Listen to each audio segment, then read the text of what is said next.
Pazhanji public library നവതിയുടെ നിറവിൽ. പുല്ലാങ്കുഴൽ കലാകാരൻ നിഖിൽ ഐനൂർ നവതി ആഘോഷത്തിന്റെ ഉദ്ഘാടനം നിർവഹിച്ചു.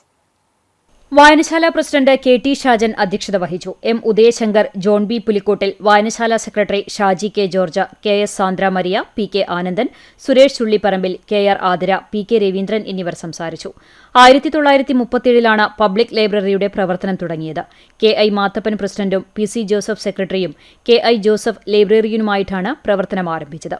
സഹകരണ സംഘത്തിന്റെ കെട്ടിടത്തിൽ പ്രവർത്തനം തുടങ്ങിയ ലൈബ്രറിക്ക് 1963 ഗവൺമെന്റ് സ്കൂളിന് സമീപം സ്വന്തം സ്ഥലം വാങ്ങി.